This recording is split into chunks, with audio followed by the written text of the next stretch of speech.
Hello, everyone, and welcome to Complex Conversations. In this podcast, we hope to make complex living simple by explaining the law related to sectional title, homeowners associations, and other community schemes in South Africa. I'm Jennifer Paddock. I'm a dual qualified lawyer and an attorney here at Paddocks, and we are a specialist community schemes law and training firm.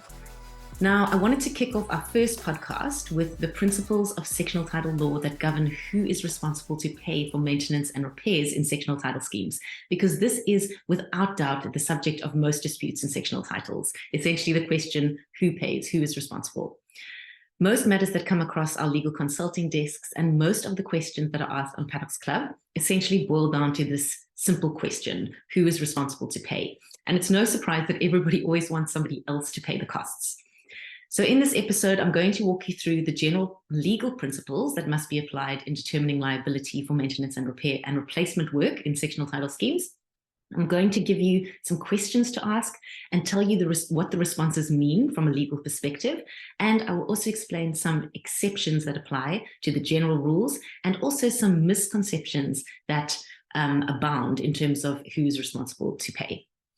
So let's start with the good news, which is that the law sets out some general principles to which there are some exceptions, but in its most simplistic form, when deciding who is responsible to pay for repair, maintenance, or replacement work in sectional title schemes, we ask the first and most important question, which is, what is the legal nature of the property in need of maintenance, repair, or replacement? So in sectional title schemes, you get two different types of property, okay, two broad categories. Those parts of the scheme that are part of sections and those parts of the scheme that are common property. The sections are those parts of the scheme that are individually owned, okay? These are usually the apartments, townhouses, offices, shops, that sort of thing, depending on the nature of the scheme. And then you have areas of common property, which are all those parts of the scheme that are not included in the sections, but that are co-owned by all the owners of sections, and in theory can be used by all owners. So for example, the common property generally includes the driveway, perimeter fencing, common garden areas, foyers, lobbies, lifts, stairwells, those sorts of things. But now common property can be split into two categories, okay? The first being what we call unregulated common property. And this is common property that all the owners of sections co-own, and they are equally entitled to use every part of the unregulated common property. Now, the second part, or second kind of category of common property is common property subject to exclusive use rights, okay? And exclusive use areas are areas of common property that are still co-owned by all the owners of sections. Just a side note, common property is always co-owned by all the owners of sections. People who hold exclusive use rights do not actually own exclusive use areas, which is a misconception that many people have. But essentially, an exclusive use area is an area of common property that has been set aside for the exclusive use by one or a number of the co-owners, okay? So these are generally areas such as enclosed garden areas, garages, storerooms, balconies, and so on, okay? So what is the reason that the legal nature of the property is important? It's important because the nature of the property determines who is responsible to organize and pay for the maintenance, repair, and replacement of that particular area. So generally speaking, the owner of a section is responsible for the maintenance, repair, and replacement work that has to happen inside the section, and the body corporate is responsible for maintenance, repair, and replacement work of the common property. But there are exceptions, and it's not this simple, and I'm going to unpack this for you, okay? So if you're new to sectional title, you might be thinking, well, firstly, how do I determine what is part of a section and what is common property? Every sectional title scheme has what's called a sectional plan. And this is an official document registered at the Deeds Registry that shows the land and building or buildings in the scheme and specifies which parts are sections and which parts are common property. Now, on the sectional plan, the boundaries of sections are shown using solid lines, and any areas not within the boundaries of sections are common property. Some schemes have exclusive use areas shown on the sectional plan. These are known as registered or Section 27 exclusive use areas. And some schemes have exclusive use areas that are not shown on the sectional plan, but are shown on a layout plan attached to the body corporate's rules. So it's not in the sectional plan. And some schemes don't have any exclusive use areas at all. Okay. So let's dive into the general principles that relate to who is responsible to repair, maintain, and replace items within sections, on unregulated common property, and on common property subject to exclusive use rights, and then we'll move into the exceptions to these general rules and some misconceptions. So Section 13(1)(c) of the Sectional Title Schemes Management Act requires the owners of sections to repair and maintain their sections in a state of good repair. So this means that as a general rule or as a starting point, anything inside an owner's section is their responsibility to organize and pay for the maintenance, repair, replacement, unless an exception applies, which we'll talk about shortly. Now, on the other side, when it comes to common property, Section 3(1)(l) of the STSM Act requires the body corporate to repair and maintain all of the common property. So generally, if the problem is within a section, it's for the section owner's account, and if the problem is on common property, it's for the body corporate's account. Okay, so let's add some complexity into the mix: exclusive use areas. As we've discussed, exclusive use areas are common property. And Section 3(1)(l) applies, which says that the body corporate is primarily responsible for the maintenance and repair of common property, including exclusive use areas. But there is a proviso to Section 3(1)(c) of the Sectional Title Schemes Management Act, which requires the body corporate to recoup its costs in relation to the exclusive use areas from the owners who hold those exclusive use rights, unless in terms of the body corporate's rules, the holders of the exclusive use rights are directly responsible to pay these costs.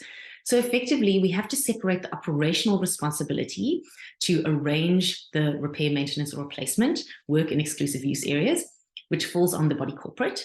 And we have to separate that from the financial responsibility to pay for that maintenance, repair, or replacement work, which falls on the section owner who holds the exclusive use rights to those areas. And the way that the section owner pays for exclusive use, maintenance, repair, or replacement can happen through one of two ways. One is the body corporate recouping the money from the section owner, which usually happens through what's known as an exclusive use area levy. Or if the scheme rules require the section owner to pay exclusive use costs directly, then the person will generally pay these costs directly to the service provider or contractor without the money flowing through the body corporate. Okay, so are you ready for a little bit more complexity? Let's talk about the median line principle.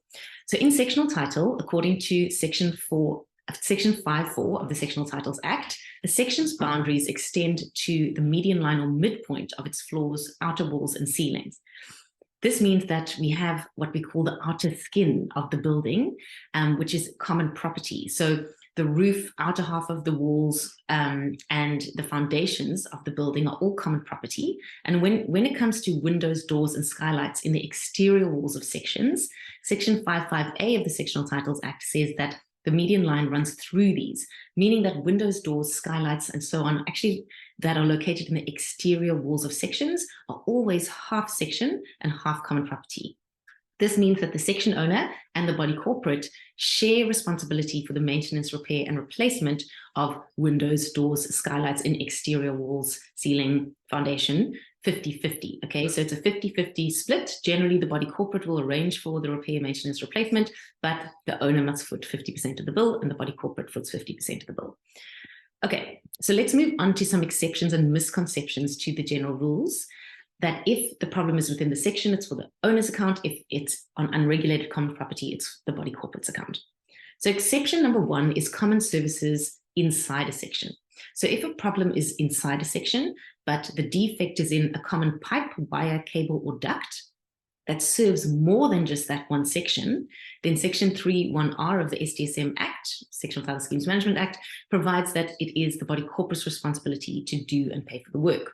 So this means that if there's a pipe, wire, or cable, or duct within a section, and that pipe, wire, cable, or duct only serves that one particular section, it's the section owner's responsibility to arrange and pay for the work.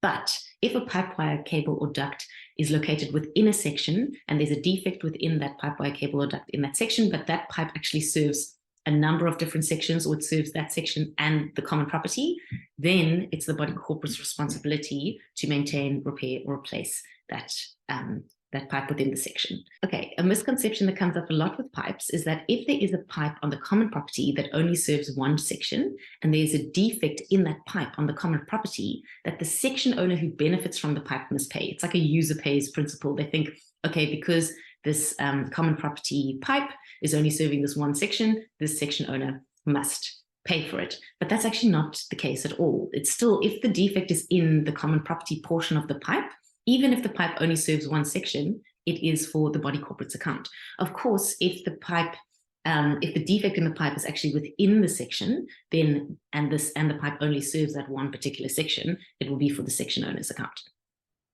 Okay, now let's look at exception 2, geysers located on common property that serve one or more sections.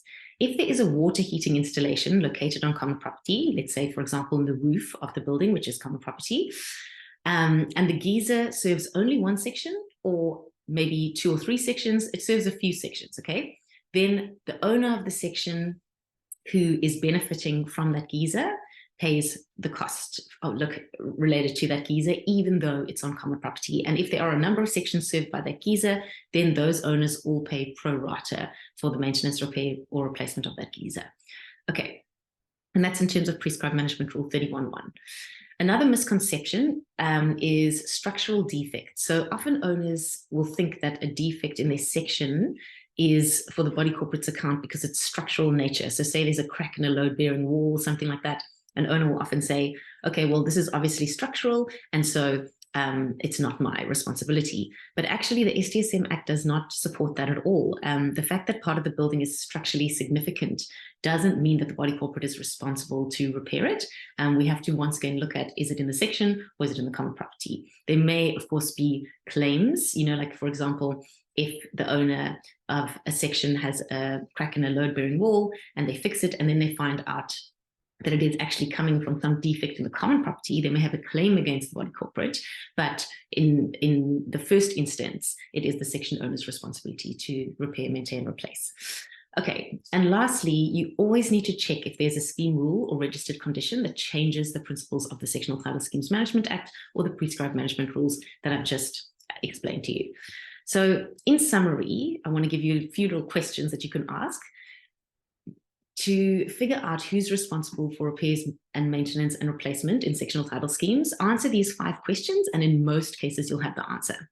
So number 1, bearing in mind the location of the section boundary as shown on the sectional plan, is the defect that requires repair or the item that requires maintenance or replacement inside a section? If it is inside a section, then it's usually the owner's responsibility to do and pay for the work. Or is it outside the section? If so, it is usually the body corporate's responsibility to do and pay for the work. Now, the exceptions, okay? Number 2, if it is inside the section, is it a common pipe, wire, cable, or duct that serves more than just that section? If so, then it's the body corporate's responsibility to do and pay for the work. Now, if it is outside the section, is it subject to exclusive use rights? If so, the body corporate must do the work and then recover the costs from the owner who holds the exclusive use rights, unless the body corporate's rules make that owner directly responsible to pay for the work. Now, if it is outside the section, is it part of a water heating installation like a geyser that serves only one or a few sections? If so, the owner or owners who are served by that water heating installation must do and pay for the work. Lastly, is there a scheme rule or registered condition that changes the principles of the STSM Act and prescribed rules that we've just gone through? If so, the rule or condition will specify who is responsible for carrying out and paying for the work. I know that's been a lot of information to share with you in the first episode, but I really hope that you find it helpful. I'd love to hear your feedback on this episode and what you'd like to learn about in the future. Please email me at jennifer@paddocks.co.za with your feedback and suggestions. Take care.